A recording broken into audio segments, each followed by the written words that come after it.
Do you know what your score looks like ballpark? The last time I looked, it was like 520, 530. Okay. That's pretty decent. Yeah, that's something. What's your credit score? 590. Yeah, that's going to be a problem. Some people invest in stocks. Some people invest in real estate. And then there's these people.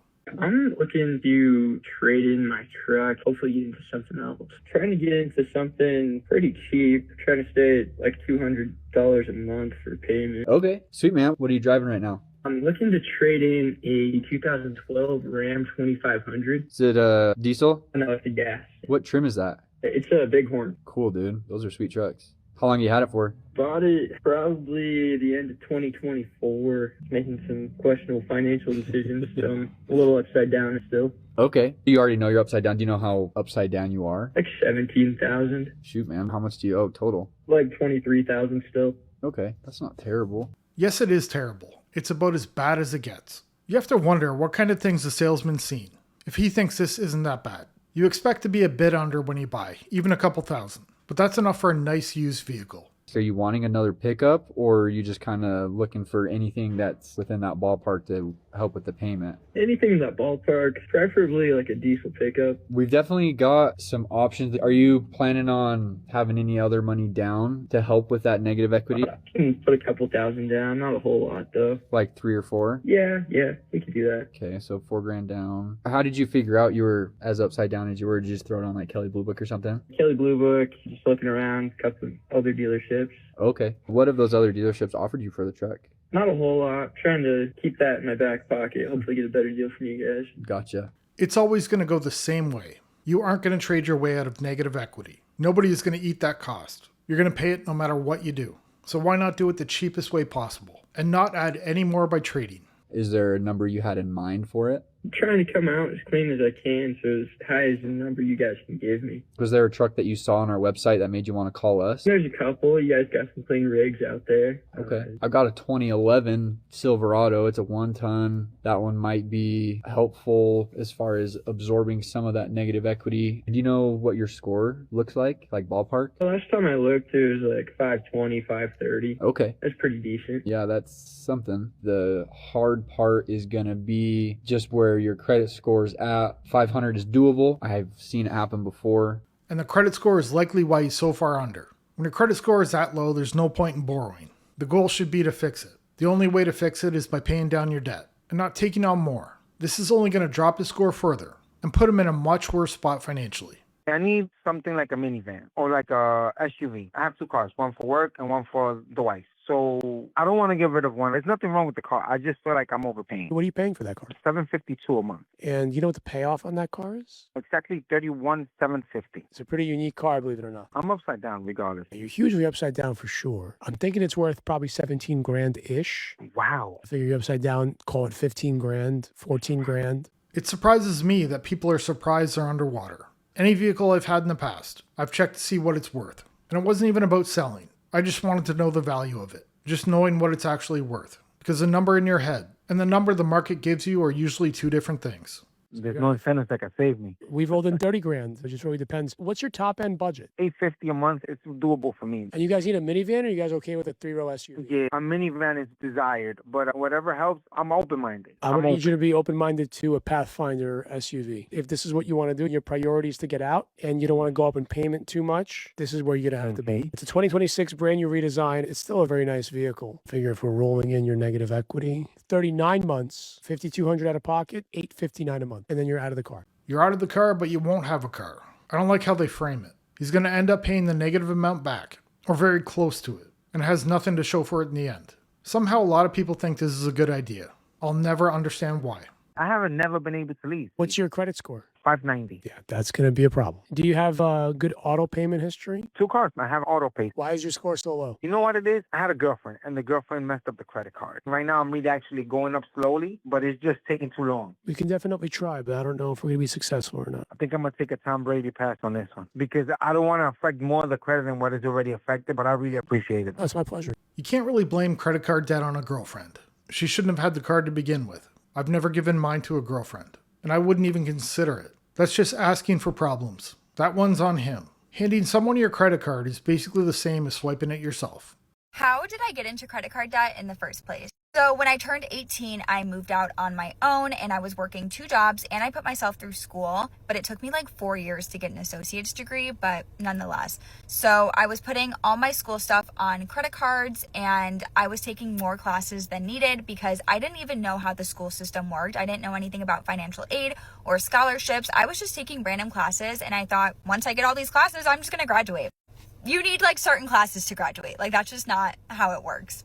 I come across so many videos of young people going into debt in college and university. Smart people, they just have no idea how to deal with credit. Of course, the easiest option when you don't have any money is to charge it. And they make sure credit is available to them very easily because they know they're going to spend it, most without even really understanding what they're getting into. I was too scared to go to like an advisor or anything. I was just like, I'm going to do it on my own. I can do this on my own. I could not do it on my own. I probably should have went and talked to somebody.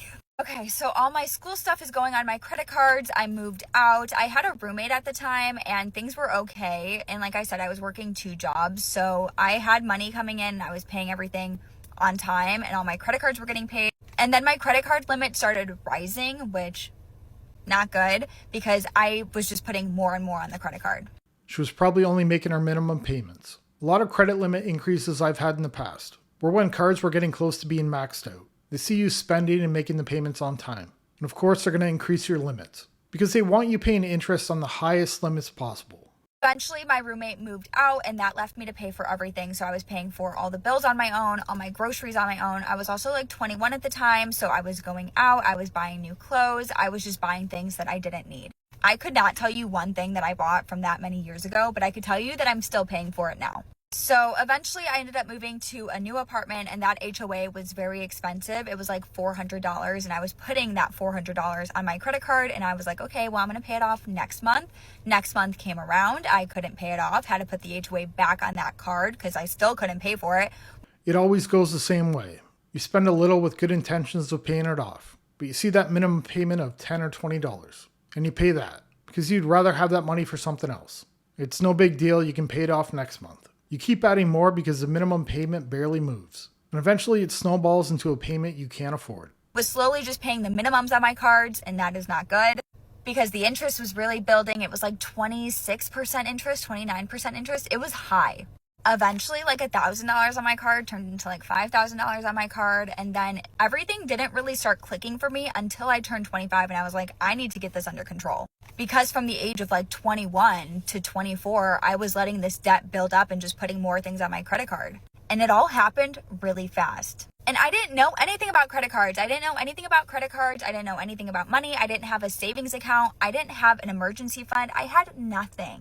It's amazing how fast debt builds up, even when you aren't making big purchases. Little charges that feel affordable are just as bad, because you end up charging things more. The majority of purchases when I had debt were small, $40 to $50 here and there and making the minimum payments. When I look back, I had nothing to show for it in the end. Seeing people post things that they wouldn't spend their money on in 2026, and I do have a lot of those, but I also have a lot of things that I will spend money on because I think they overall improve my quality of life. Number 1, I do pay for an expensive Pilates yoga membership. I own a mat, I own weights. To be honest, when I put that YouTube video up on my TV, I lose all motivation. I need somebody else like in the room to hold me accountable. I can't work out from home. One of the best things about working out and fitness is that it's cheap. You don't have to spend a lot. You can get a gym membership for $40 or $50. If you need to be spending extra money just to be motivated to go, it's probably not going to be something you stick with. Number 2, I will get a coffee out. I will get a sweet treat. I don't do it every day, and I love making my coffee at home. But as somebody who works from home, if going to a coffee shop is going to make me more productive, I don't mind spending $5 on a coffee, especially if I'm supporting like a small business. Number 3, I don't mind like picking up a tab. Like if I force my friends to go to like a new restaurant or I force everybody to go out, I'll get the first round of shots. I don't really nickel and dime my friends. There's definitely like layers to this. Like if I go to a dinner with a ton of people, okay, I don't want to pay for everybody else's like appetizers and all of their drinks. But the contrary to that is I have friends who reciprocate that. Hopefully she's not putting it all on credit cards, because this is the type of spending that gets you in trouble. It sounds very similar to the way I used to spend. I had a personal trainer at one point, spending money on going out with friends, just enjoying life. Even with a decent income, it wasn't affordable. And eventually it caught up. Like, I got this meal, you get the next meal, I get this round of coffees, you get the next round. And I think that's like a bigger discussion, like with like financial situations and things like that. But overall, I don't mind buying a round of drinks or like taking my friends out to lunch. Okay, number 4, I have a really nice car. And I paid a lot of money for it. I had a shitty like beater car, and honestly it caused me so many issues. And not to say that my Bronco doesn't cause me issues, because it definitely does. But my last car, I didn't have a car payment on, and the AC didn't work, and I lived in Tampa, Florida. Like, I get it, for some people buying like used beater cars is fine, but for me and my sanity, I like my brand new car. An expensive new car and this type of spending will likely be a disaster unless she has a great income. But most people her age don't. The worst part is she's going to be missing the best years to save and invest. Those early years when even small amounts of money have the most time to grow. Once those years are gone, you don't get them back. I get my car serviced at the dealership. Yes, I know that getting your car serviced at the dealership probably costs more money, but at the end of the day, if there's a recall, they take care of it. Also, Ford has a really good system with points. Love myself like a mom and pop auto repair shop, but the Ford dealership is going to do it for me every time. I'm sorry. I do get takeout pretty often. I really don't Uber Eats. Otherwise, normally I do pick my takeout up. Looking for one is honestly just as expensive as getting takeout sometimes. So we've got expensive fitness classes, spending money going out with friends, an expensive new car, and a lot of takeout. With the average income, you wouldn't be able to do this unless you're not paying rent or a mortgage. If that's the case, it might be manageable for a while, but you're limiting your options to leave one day spending this way. The last thing, and this is like majority of what I spend my money on, is travel. I think hands down experiences and traveling has been the best thing that I spend my money on. And also I have 2 travel credit cards that are the primary credit cards that I use. So I normally don't ever pay for flights. I just pay for like hotels, food, drinks, and excursions. Those are all of the things that I will spend my money on as a 23-year-old. To top it all off, traveling. It all sounds like a lot of fun, a great time, but this is exactly how you get into debt. If I spent like this, I would have nothing. With all the spending she mentioned, there was nothing to do with saving or investing, which is where the majority of her money should be going, if she ever wants to get ahead. If you want to see more, you know what to do. I'll see you in the next one. Bye.